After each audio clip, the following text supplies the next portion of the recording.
Our countryside should be an idyllic place. Yet, increasingly, we are seeing locks broken, gates torn down, fields ripped up by vehicles, and farmers being harassed and threatened. All in the name of a crime known as hare coursing.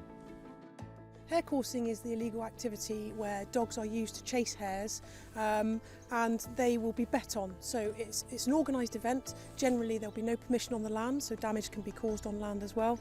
But the hares are chased and the betting happens, and it can be live streamed across the world, where they are bet on how many times the hare turns, and then essentially the hares are then needlessly killed. This activity has been illegal since 2004, but sadly, due to the large amount of money involved, it continues to thrive. Now often part of the activities of Organised Crime Groups or OCGs. For farmers and landowners, as well as our wildlife, the effects are devastating. As well as damaged property and ruined crops, farmers who have tried to prevent the activity have faced threats and intimidation. Across the country there have been physical altercations and farmers' vehicles have been rammed. We've experienced numerous cases of hare coursing over the last few years.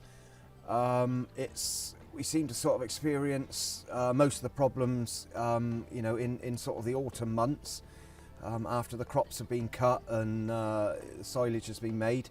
We've experienced them opening our field gates like here, driving through the electric fences, leaving internal gates open, mixing up groups of cattle, and then unfortunately when they leave our property and go on to the next place, they leave our road gates open, and then we end up with our animals on the road, and we've got to then round them all up and put them back in the fields where they've come from.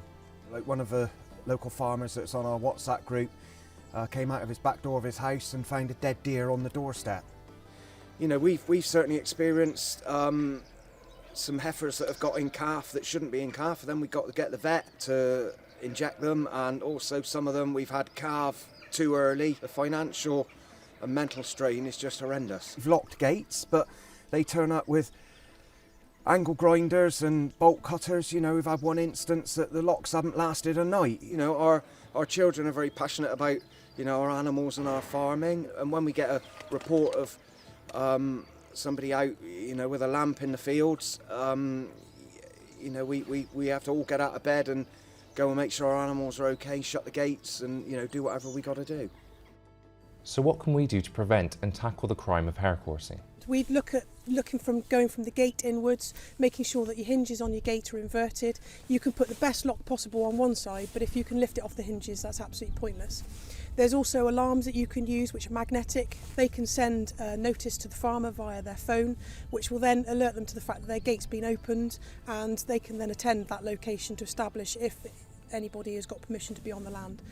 We then look at joining up to the likes of Farm Watch and notices, so we've got stop poaching signs which can help as well. You can also look at blocking gateways that aren't used often. Using old machinery or large lumps of wood can be really helpful. And then looking at speaking with the neighbours. A lot of the farmers can be part of WhatsApp groups as well, which is really helpful just to send the message around. We are working to bring offenders to justice. Once charged, they face an unlimited fine and up to 6 months imprisonment. Courts can also disqualify convicted offenders from owning or keeping dogs. Signs to look out for hare coursing are going to be if you've got people running through fields with dogs. Generally they're called long dogs or sight dogs, so they'll be kind of lurcher type dogs that are built for speed and running. And if they're running around and you see that there's other animals being chased, you need to be reporting that, especially if there's no footpaths through the field. So if you're seeing somebody in another field across, any vehicles that are suspiciously parked in gateways, and also if you've got groups of people attending, if they're spinning through fields, just making sure that you're reporting that. Reporting wise, we need to be looking at if the crime is in progress, phoning 999, and if it's something that's happening at the time, seeing if you can safely record this as well on your phone or any other mobile device, and then if it's after the fact, ring 101, or you can report online as well. If you see somebody hare coursing in a field, I would recommend don't engage with them. We don't know what their intentions are, how they may react. We just need to report it, stay a safe distance away, and make sure that you've got all the information you possibly can.